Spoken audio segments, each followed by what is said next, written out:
Welcome, everyone, to the CVL podcast station.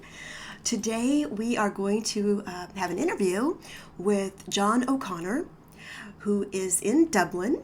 And I'm going to begin by asking John O'Connor to tell us a bit about his work and activities, either in the physical world or in virtual worlds. John, welcome. Thank you very much indeed, Val. It's a pleasure to be here. So let me tell you a little bit about what I do, maybe both in the real world and the virtual world, because they do tend to come together quite a bit for me. Currently, I am the Director and Dean of the College of Arts and Tourism at Technological University Dublin, which is Ireland's newest university, although we do have a history of about 130 years. But I started in virtual worlds when I was head of the School of Creative Arts.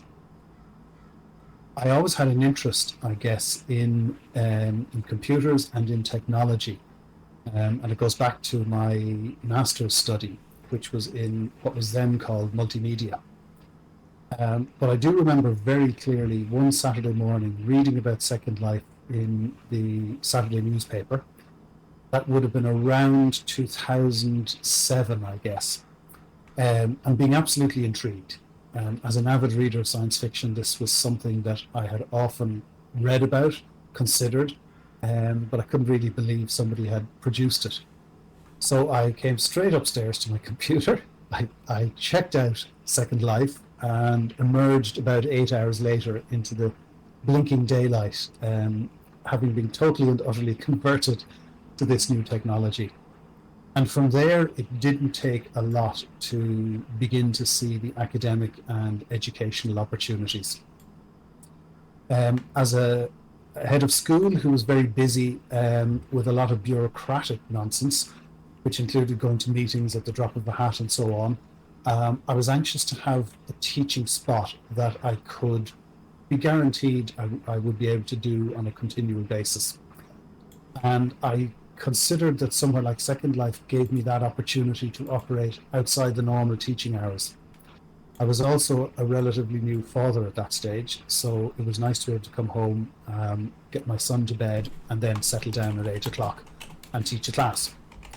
So that's what I did. I developed a module. It was an elective module for a semester to teach over 15 weeks.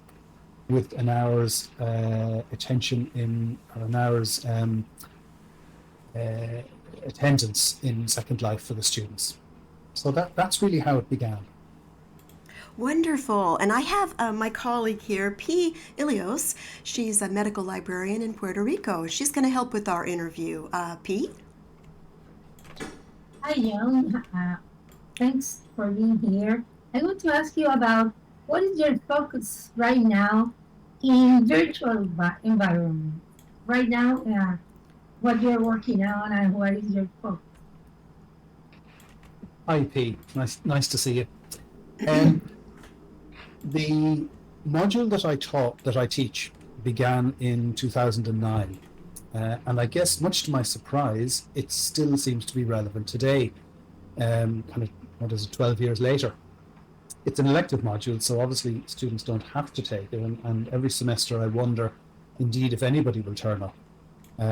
But quite interestingly, this last semester was the largest class I've had, class of 21, which is quite a big class for Second Life. In addition to that, I did start a degree in visual art on a remote basis, for which we deliver into an island off the southwest coast of Ireland in the Atlantic Sea. And that was something we developed in the school at the time, a team of us, really to try and explore what the possibilities were for remote learning in the creative arts. There was a lot of work being done over the years in terms of text-based teaching, but very little had been done in terms of practice and making and doing. And that grew into a fully fledged degree program, which still runs to this day. At a stage, I delivered the module rather than an elective, but delivered it with the professor who leads that program directly to that team for a year. And from that, we then began to look at developing a master's program, but we wanted to try something different. And we were quite keen on looking at headset VR. So we developed that, and that was launched earlier this year as, I suppose, a result of the COVID-19 lockdown. It meant people couldn't get out, so it seemed to be coming together ideally. We issued Oculus Quest headsets to the students who took up the program, and we're now teaching in that environment. And one of the reasons we kind of looked at that is because the animated feel to the avatars in Second Life, for some people, seems to take the serious nature of what we do out of the situation. And a lot of people were concerned about that. So we thought we'd explore an app called Spatial.io, which allows you to paste a kind of a photographic image over your avatar, which gives quite a different feeling to the engagement in the space. And then obviously, of course, because it's an immersive headset VR system, there's quite an immediate sense of immersion in that as well. So they're the two key things we're looking at the moment. Wonderful. I'm so glad you brought up the emerging interest in headset VR. And that makes me wonder, are you active in any other virtual worlds and virtual environments currently besides Second Life? Is Second Life your main focus, or any other worlds? Yes, Val, Second Life is my main focus, really. I have, through a colleague of yours and mine, Saitan Madonna, who has been a huge encouragement and a huge source of information, been exploring some of the other virtual worlds that are similar to Second Life. So I've attended some seminars there. I've gone along to visit and to explore them. But I haven't really done anything in any of them yet. I guess largely because what I'm doing works in Second Life and there's no imperative to change. And a lot of this becomes quite time consuming. And when you have limited time at your disposal, it can be difficult to change for the sake of change. So I'm not averse to exploring other worlds, and I do actually think it's a good idea to bring things across different worlds, but I just haven't had time, I guess, to do that myself at the moment.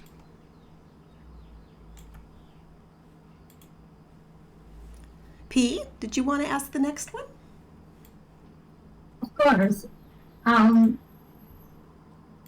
Do you have any upcoming goals to share right now about what are you thinking about doing next?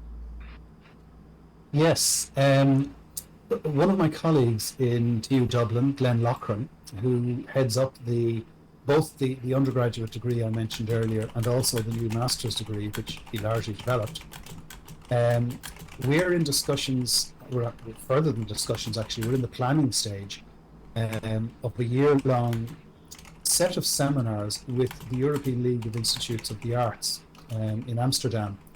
That's an organization which represents art schools right around the world. Even though it's titled European, we do have members in the States, in Australia, and in Asia. And it's a very active organization. There are over 300 art schools who are members of it.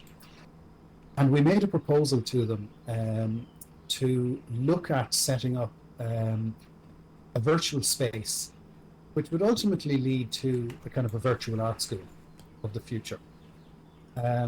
So at the moment, we're planning an initial seminar, which we're going to host in Dublin, but it's going to be virtual.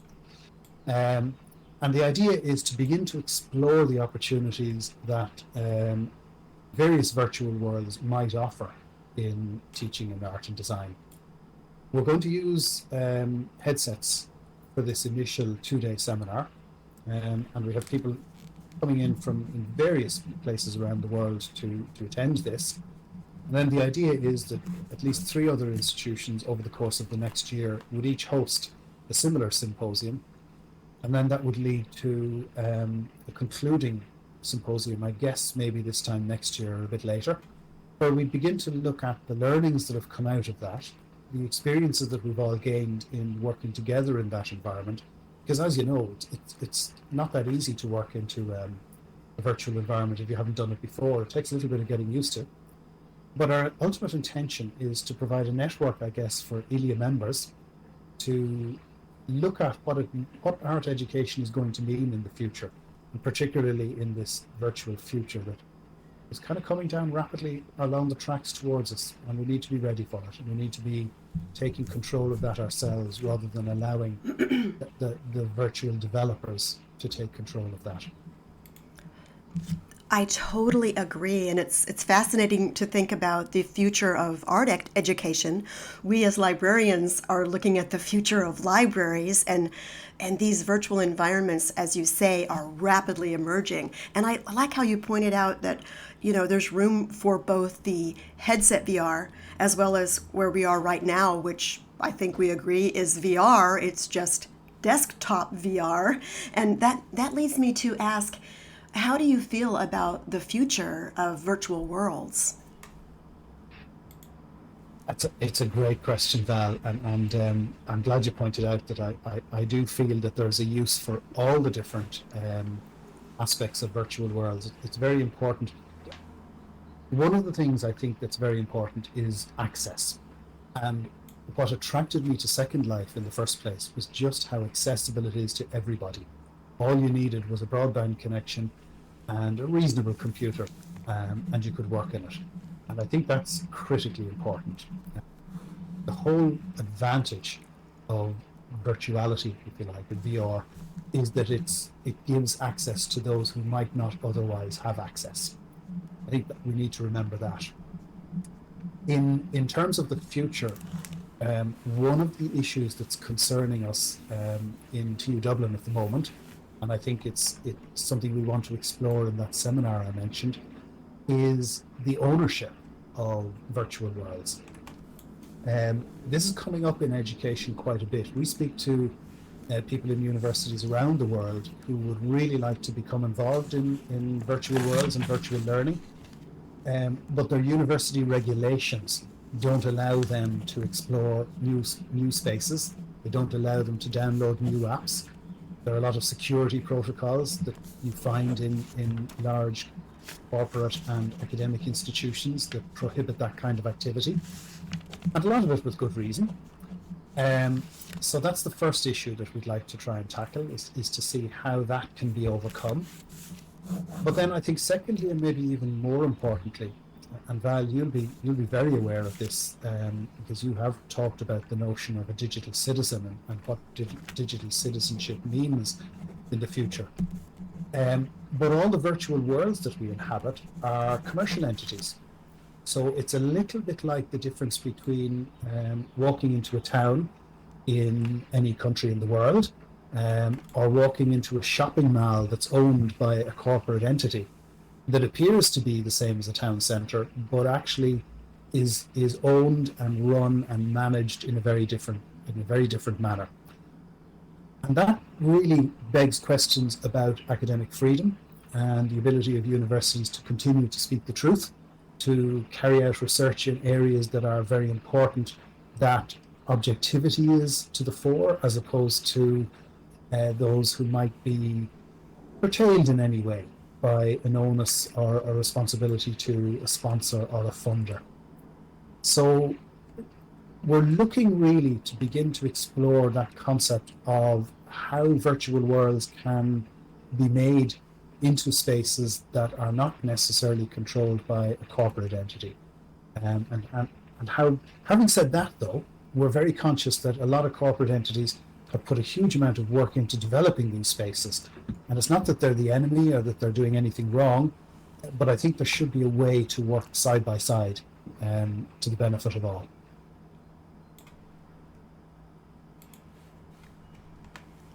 Very well put.